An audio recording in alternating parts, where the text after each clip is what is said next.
Nah, berikut ini 5 kendala dan juga solusinya saat warga mendaftar BLT UMKM hingga proses pencairan. Yang ketiga, tempat usaha tak sesuai KTP.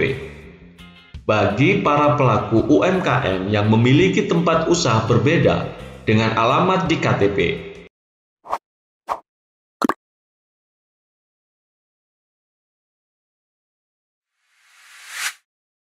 warga desa, sebagai bentuk rasa syukur kami dan dalam rangka menuju 100.000 subscriber, kami berbagi pulsa gratis untuk 2 orang setiap hari. Pulsa ini kami berikan kepada warga desa yang memberikan komentar terbaiknya. Ini bukan masalah besarnya nominal pulsa tersebut, namun ini adalah penghargaan kami buat warga desa yang sudah setia di channel Desa Maju Makmur ini. Halo warga, Assalamualaikum. BLT UMKM atau Bantuan Presiden Produktif Usaha Mikro banyak diburu warga untuk tahap kedua ini. Barangkali pada saat gagal mendaftar di BLT UMKM tahap pertama, warga punya strategi yang berbeda sehingga dia berharap bahwa di BLT UMKM tahap kedua ini nanti berharap akan lolos.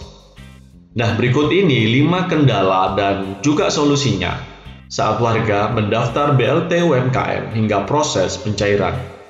Bagi warga desa yang baru tahu channel ini, saya sampaikan selamat menyaksikan dan jangan lupa untuk klik subscribe dengan cara menekan tombol merah. Kemudian biar mendapatkan informasi video-video terbaru dari channel ini, silakan klik loncengnya juga, kemudian klik semua. Atas subscribe yang diberikan, kami sampaikan terima kasih. Warga desa, pendaftaran program yang juga diberi nama Banpres Produktif Usaha Mikro atau BPUM ini masih dibuka hingga akhir November 2020. Bantuan presiden tersebut ditujukan untuk para pelaku UMKM yang belum pernah mendapatkan dan menerima bantuan peminjaman atau sejenisnya dari pihak perbankan. Warga desa yang menjadi pelaku UMKM yang ingin mendaftar disyaratkan bukan berstatus aparatur sipil negara atau ASN, TNI atau Polri, dan pegawai BUMN atau BUMD. Namun, meskipun sosialisasi dan informasi program tersebut sudah banyak dilakukan, tetap saja masih ada sejumlah pertanyaan dan kendala yang ditemui oleh para pendaftar. Dan berikut ini 5 permasalahan yang banyak ditemui seputar BLT UMKM atau Banpres Presiden Produktif tersebut. Yang pertama, NIK tidak terdaftar di e-form.bri.co.id. Salah satu cara untuk mengecek kepesertaan penerima bantuan UMKM adalah melalui laman e-form BRI. Apabila nomor induk kependudukan terdaftar di e-form.bri.co.id, maka masyarakat bisa langsung mencairkan bantuan tersebut melalui kantor cabang BRI terdekat dengan membawa dokumen yang diminta. Bagi masyarakat yang NIK-nya tak terdaftar dalam e-form.bri.co.id tersebut, masih ada peluang untuk mendapatkan bantuan, asalkan masuk dalam daftar warga yang diusulkan oleh Kementerian Koperasi dan UKM dalam bentuk SK penerima.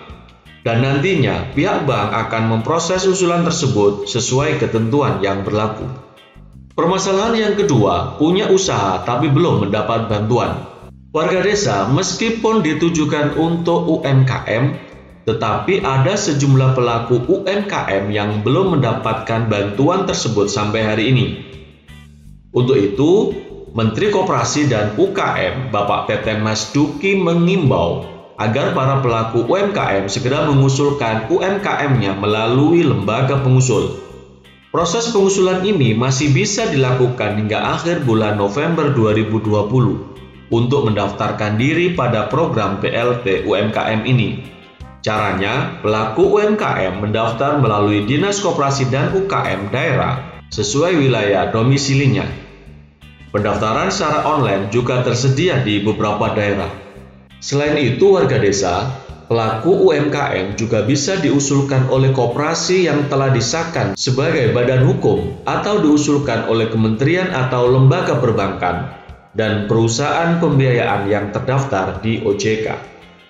Yang ketiga, tempat usaha tak sesuai KTP. Bagi para pelaku UMKM yang memiliki tempat usaha berbeda dengan alamat di KTP, tetap bisa mendapatkan bantuan tersebut. Syaratnya harus meminta surat keterangan usaha atau SKU dari desa di tempat berusahanya, yang nantinya harus diberikan pada saat pengajuan atau pendaftaran. Hal ini dilakukan agar semua pelaku UMKM bisa menerima manfaat bantuan secara merata.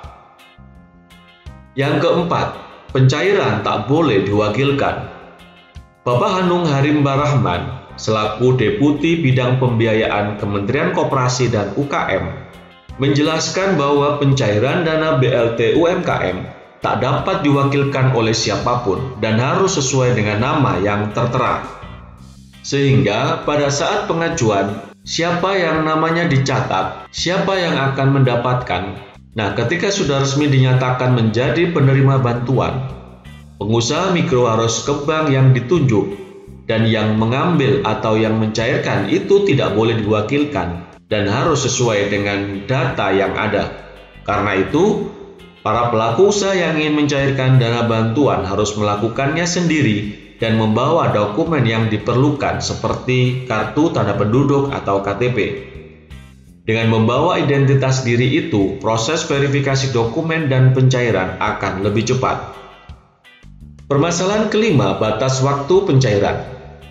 Warga desa yang ingin mencairkan dana bantuan, ada batas waktu yang diberikan oleh pemerintah, yaitu 3 bulan. Jika dalam waktu itu pencairan belum dilakukan, maka dana tersebut akan ditarik dan dikembalikan ke pemerintah.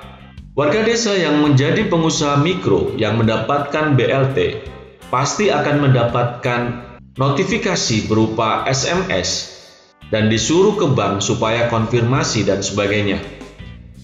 Nah, jika selama 3 bulan tidak ada konfirmasi sama sekali, maka dana yang sudah masuk akan ditarik kembali oleh perbankan dan dikembalikan ke pemerintah. Terima kasih wargaku sudah menonton hingga akhir. Semoga informasi tadi bermanfaat buat warga semua. Dan jika bermanfaat, jangan lupa klik tombol like atau tombol sukanya. Dan sampai ketemu di video selanjutnya. Salam Desa Maju.